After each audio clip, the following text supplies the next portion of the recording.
myself.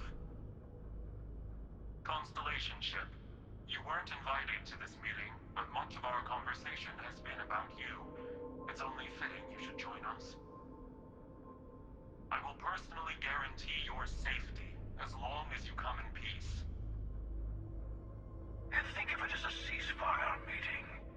Your one shot at getting those answers you must desperately want.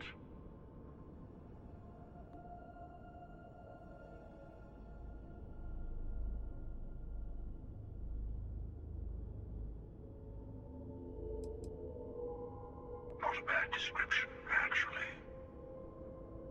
We'll explain when we meet.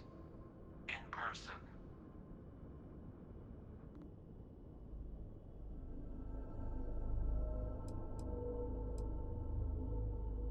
Let's just say they're very dedicated to stopping me from getting the artifacts. So if you don't trust me, well, they're your next best bet. I know your encounters with our kind have not been pleasant, but we are here to talk, and you deserve answers.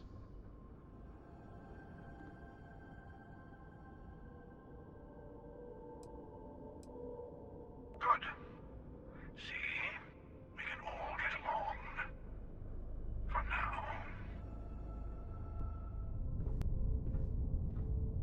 Hello. Again. You remember the emissary, perhaps? And their ship, the Helix? I believe they ambushed you above Neon and demanded that artifact you worked so hard to gain. Thank you for the stellar introduction. Your success is unprecedented. Before you came, we were just discussing how continued use of force against you is unwise.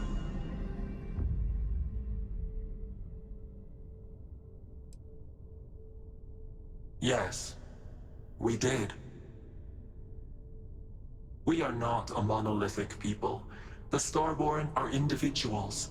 Some are united in cause. Others are in it for themselves. We're all in it for ourselves. Some of us are just more honest. The emissary threatened your ship, demanded you hand over your artifact. How is that so different from what I did? We needed to warn you off. Every encounter with one of our kind could spell disaster. For whom, exactly? I say whoever can collect them should.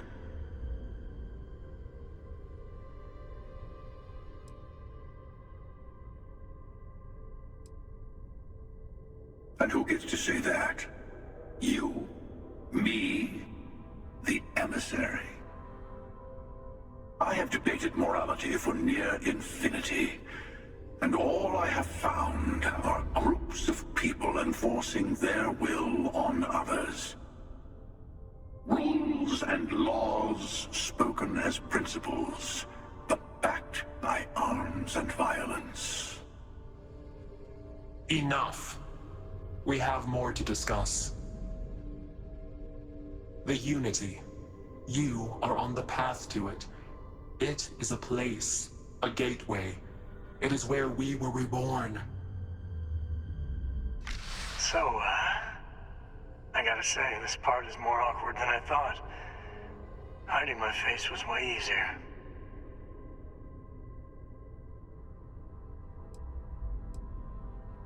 I'm not who you think I am. This universe is only the first one you've been to. I've seen hundreds. Where I came from, I was the one who stayed at the launch to protect the artifacts. You died on board the Eye, while we held off the Hunter. One of me, at least. I collected the remaining artifacts, and they opened the way to the center of my universe, and the doorway to an infinite number of others. That is the Unity. When I stepped into it, I became a Starborn. It's how I've entered other worlds, including yours.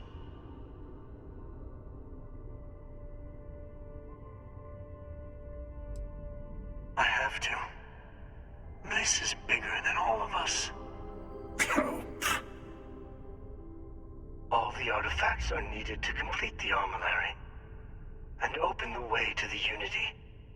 In every universe, the Starborn fight over them. Innocent people die. You've witnessed the power granted by the temples, the anarchy that can be unleashed. Someone has to decide who should get them. Here it comes. The emissary tells you only the worthy should enter heaven. You're twisting what I mean. They're hypocrites. They use the chaos caused by the hunt for the artifacts to establish an order where they decide who's worthy. I attacked your lodge because I wanted the artifacts, and you held me off. You got away. That wasn't some morality play. You didn't survive because of righteousness. You won because of persistence, luck, and skill. As I have done countless times. I was also human once. But what does it matter who or what I was when eternity is within your grasp?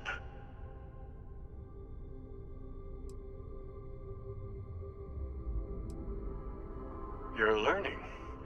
My other self wants you to walk the path he walks, to give up, to appreciate the universe you have. Easy for a person who's seen everything, done everything. I think you should see it for yourself. You've never come this far. Not in all the universes I've seen. The path to the Unity is opening to you. You're going to tip the scales one way or another. Better your hand be on one of our sides.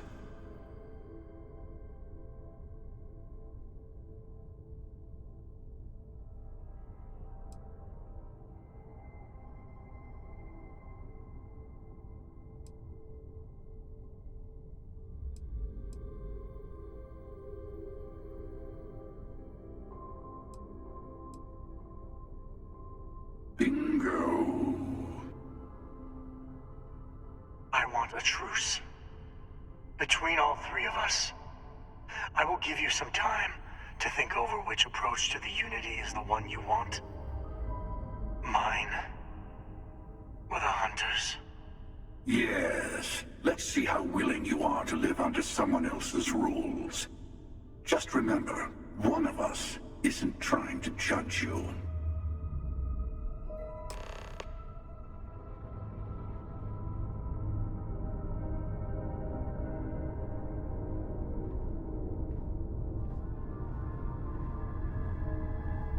I know we're not the same people we met in our universes.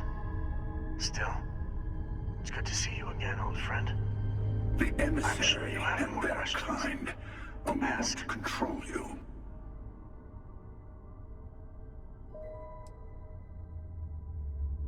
Different. I never know who you are when I meet a new version. But so much of you stays the same. It's hard, but each universe is precious in its own way. Mine will never have its original you in it again. As yours won't have its real me.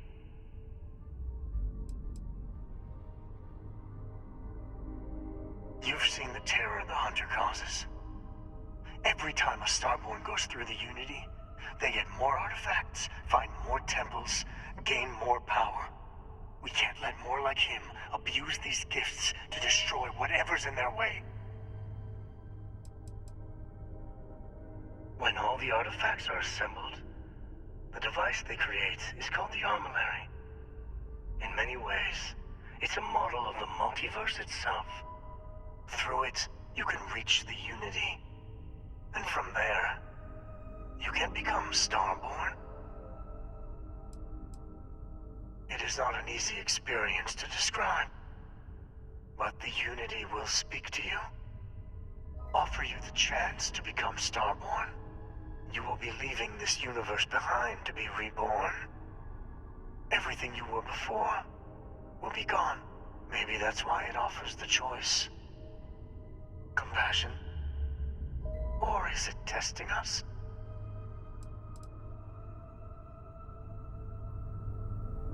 The Unity is meant for whomever can get there. Don't fall for that talk of worthiness. I've simply found that it's the quickest way. Talking, forming alliances, waiting for the right moment to commit theft. It's all so tiresome. I'll admit, you getting away has been the most interesting thing to happen in quite some time. As soon as I realized what had happened, I knew I needed to wait until this meeting with the emissary to decide what to do about you.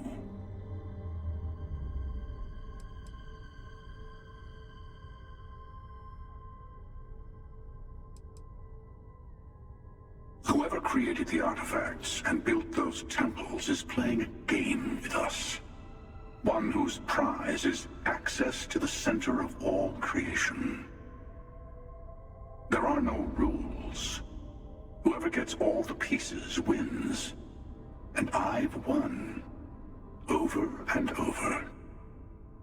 I don't kill for the Unity. I find the easiest pathway to it.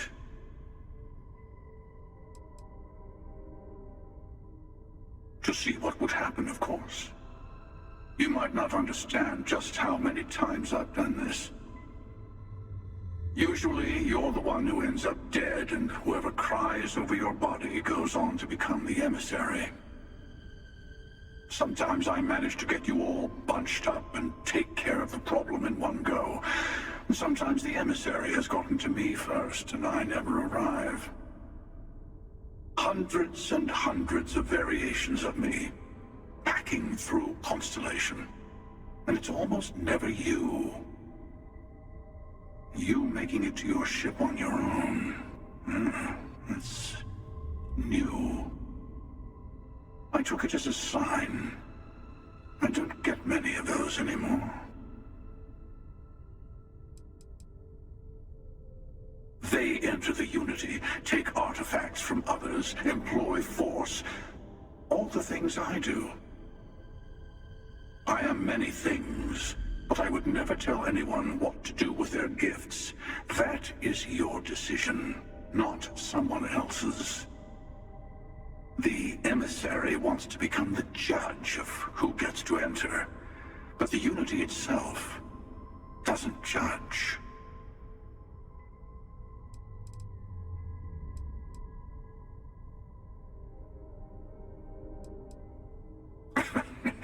No, we always end up having this meeting at this time. But it's the usual affair. Can we make peace? No. Oh, how tragic. Honestly, I was beginning to wonder why I kept attending.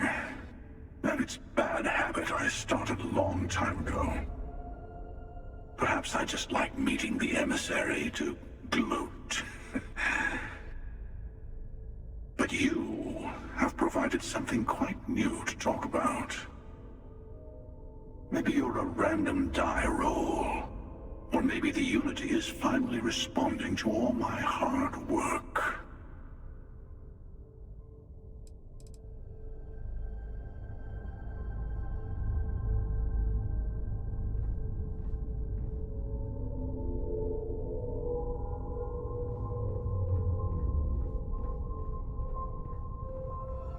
Before you leave, I want to give you something.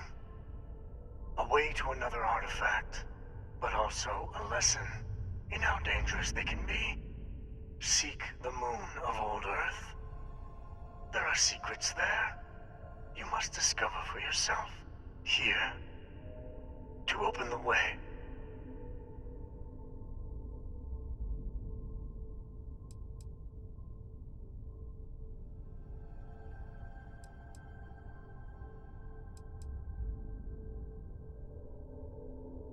That is all I ask. I hope you see what I have seen. You should also talk to your colleagues in Constellation. I am sure they have gathered more information on the remaining artifacts in the fringes of space. Part of me wonders what they will all say about what you have learned. But I will leave that to you.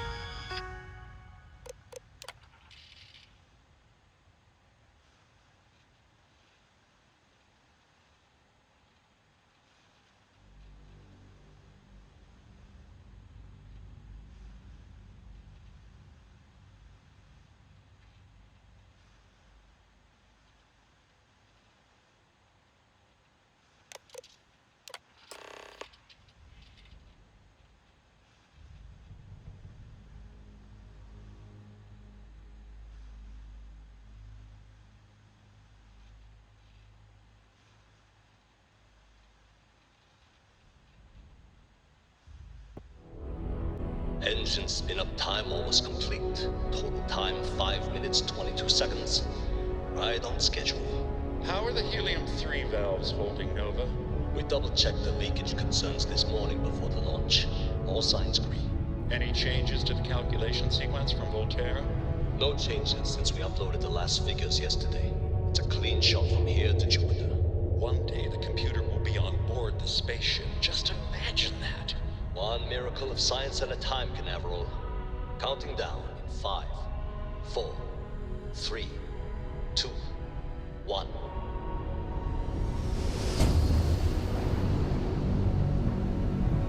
Canaveral, are you reading? All clear, Nova. Indicators look good. The ship should be cruising Jupiter's orbit right now. Visual confirmation will be possible in 32 minutes. Afraid the speed of light is on the slow side these days. How does it feel to break the laws of physics, Canaveral? We're all pretty excited down here in NASA, I won't lie. Excited enough to tell me where you got the original data? Not in a million years, Nova.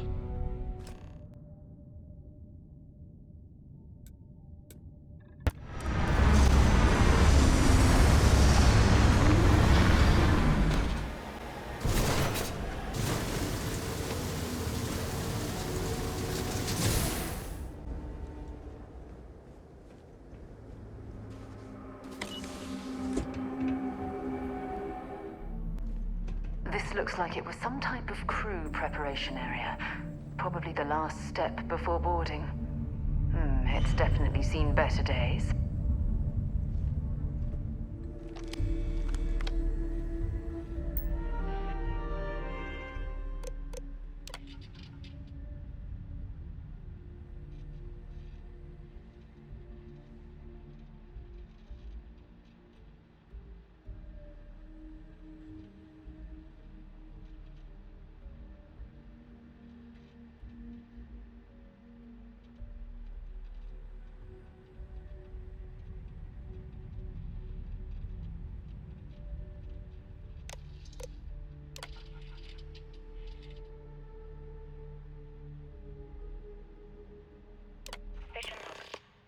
Judith Tatienne. The recent delivery from Mars is unsettling. I was expecting rock samples or maybe fossils of microbial life. Instead, Dr. Victor Isa comes with 2 members of the military. Everything they brought back is under wraps. What could a theoretical physicist need with a sample from Mars?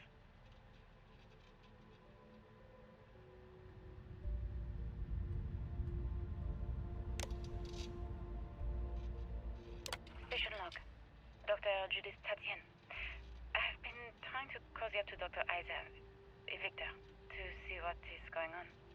His team has completely commandeered one of the labs with those 2 military handlers, checking who comes in and out. I joked that maybe he found a little gray man who was doing an autopsy, and he grew very pale. 2 days later, he sends me a request asking for more information on my background in materials science, metallurgical engineering. Oh, we have a meeting tomorrow. I think I'm being invited into the lab. Station log. Dr. Judith Tatienne. I have never been so nervous since I defended my dissertation. 4 hours talking to Victor and his team about theoretical metals, atomic bonding, even a half-hour divergence into magnetism that I'm pretty sure was to throw me off the trail of what we were actually talking about. Then, I got to see the lab. I don't know how much I should say, but the periodic table just got thrown out the window.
there's something wrong with the math? I think it's quite straightforward. That's not what I'm asking. We've had no success extracting even a sample of material from the object. No explanation for the gravitational effects, no motion graph to explain its harmonic frequencies. I can't even establish a melting point. Judith. But you've had me building these prototype colliders for months. And now you want me to pump helium-3 into it based on this equation you've written on a goddamn napkin? I just need you to trust me. I have been trusting you. We keep slamming our heads against a brick wall, getting nothing. And you keep coming up with something new to try. Like, you know what's going to happen. Where are you getting your information, Victor? I'm sorry, Judith. Look, not here, okay? Somewhere off base. I'll tell you everything. But I'm not lying, okay? We're going to discover something important here.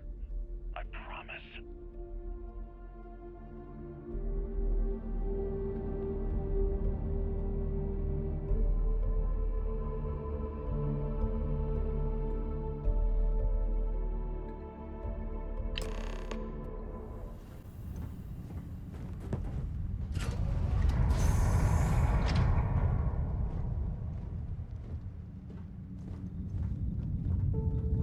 Not much left of this geology laboratory. Ironically, the surrounding rock appears to have sealed the fate of this part of the facility.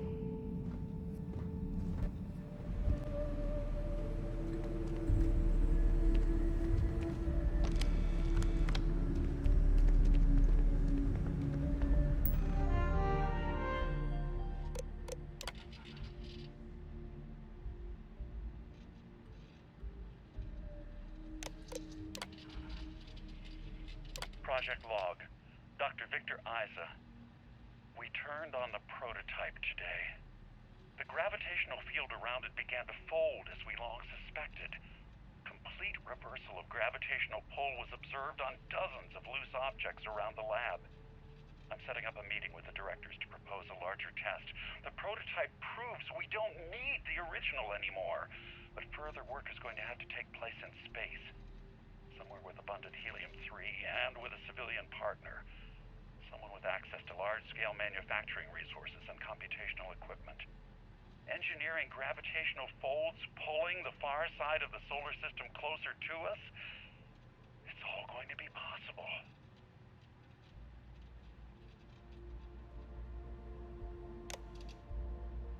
Project log. Dr. Judith Tatian.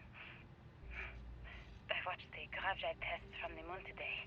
It was the first time we were able to talk to the team at Nova Galactic directly. So many things were under wraps before, but now everyone wants all the publicity they can get. I'm already seeing proposals for manufacturing androids of drives, expeditions to Alpha Centauri and beyond. It's also overwhelming and worrying. It could take years. Decades before we know what all these side effects of operating a grav drive can be. But no one wants to hear that right now. Like a bunch of pioneers racing towards the edges of the frontier without knowing about the grizzly bears in the mountains.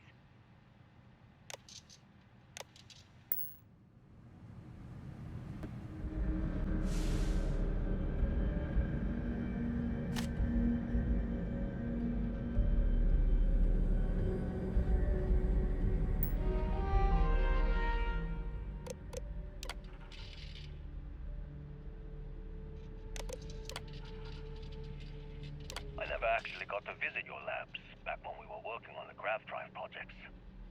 Seems like ancient history now. Only thing we're doing these days is launching weather satellites.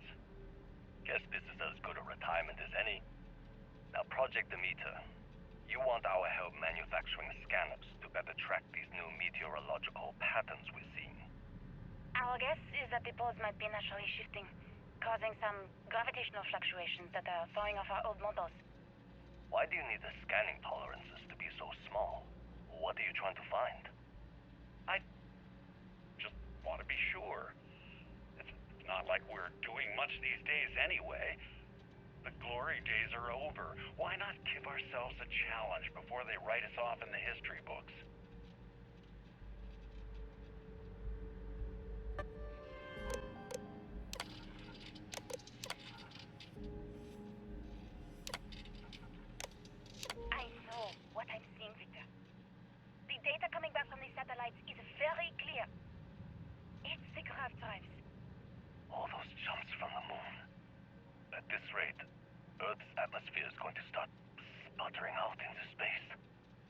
the drives be fixed? I'm working on some designs that should discreetly solve the problem, under the guise of an emergency update to the fueling pumps. We're talking about the end of Earth, and you're trying to be subtle about it. Judith, the last thing we need is people losing faith in grav drive technology. That might be our only option. To what? Are you seriously saying we should abandon Earth? The timeline is under 50 years. A blink of an eye for a planet, but more than enough time for a human exodus. And what do we tell people? We say it's an act of God, one that science has found a solution for. Time for humanity to take its place in the stars. You knew, didn't you? You lied to me. All this time, I dedicated my life to this discovery, Victor. And you knew we were going to kill off our planet? You haven't seen the future I've seen. There's an infinite expanse of promise out there. A meteor could hit Earth, a plague, another world war. Colonizing other galaxies secures humanity's future for all coming generations, across all time. At the expense of our home. Stop it, both of you. All that matters is building enough ships to get everyone off this planet. And we need to start now. I'll draft up a statement. We'll need to address the entire international community. I'm sorry, Judith. There isn't a planet in this universe that will be far enough away from you, Victor. We are never speaking again after this is over. My name is Dr. Victor Isa. And if you're listening to this, then you probably already know the truth. I was young when I first headed the retrieval team of an odd gravitational anomaly on Mars. But I kept what really happened that day hidden from everyone except one other person. Even she didn't believe me at first. But I have no reason to lie to anyone now, so I hope you'll accept this confession, whoever you are. When I touched the anomaly, I experienced 12 days of lost time. I met myself. He told me everything that has since come true. The grav drive equations, the tests on the moon, Earth's atmosphere sputtering away because of what we had done. But he also told me about a city thriving on a planet orbiting a distant star. Human culture, art, music, lifestyles evolving and shining brightly across all of space. What price would I be willing to pay for that future? Maybe you don't believe me. Maybe Judith was right and I'm just a coward who wants to believe his mistakes were justified. But everyone has forgotten about the real origins of the grav drive, this artifact from Mars. I hope you make better use of it than I did. Oh my God. The grav drives destroyed Earth. And at the core of the first drive, an artifact.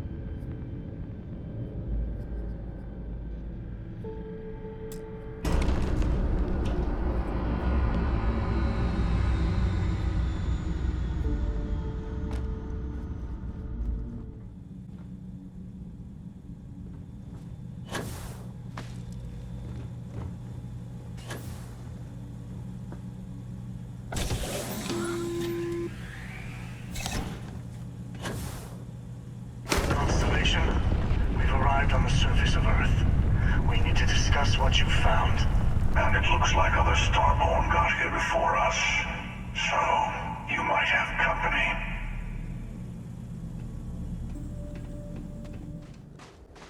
Do you understand now why I asked you to come here? The artifacts unlocked the secret of interstellar travel. At the cost of Earth. An easy trade, honestly. Why have one world when you can have all the settled systems?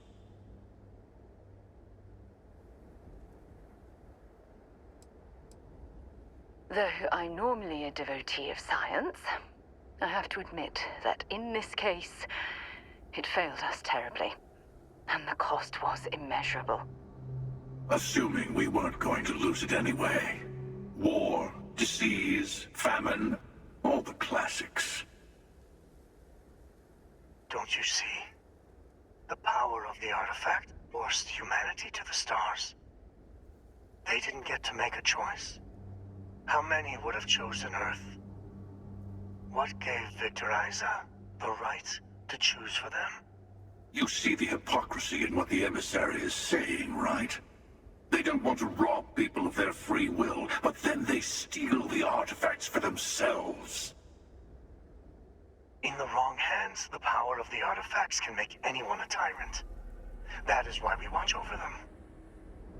The only thing you're watching out for is yourself.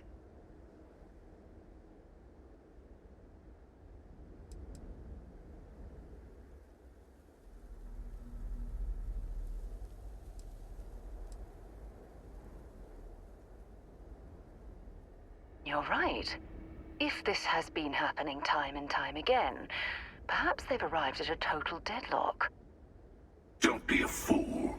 The emissary and I may have our differences, but you do not want to give us a common enemy. For once, he is right.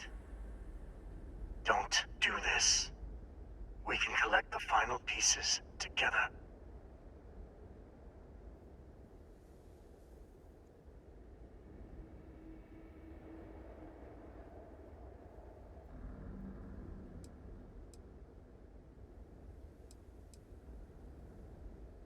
Bravo.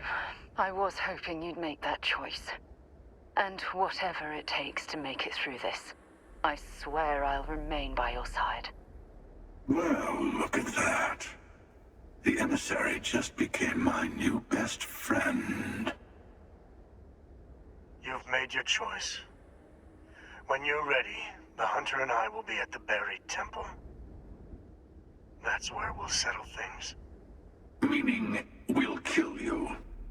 But hey, at least we'll wait.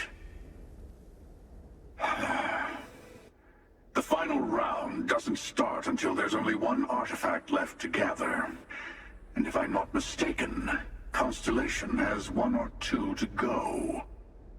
Why are you bothering to carry all that junk?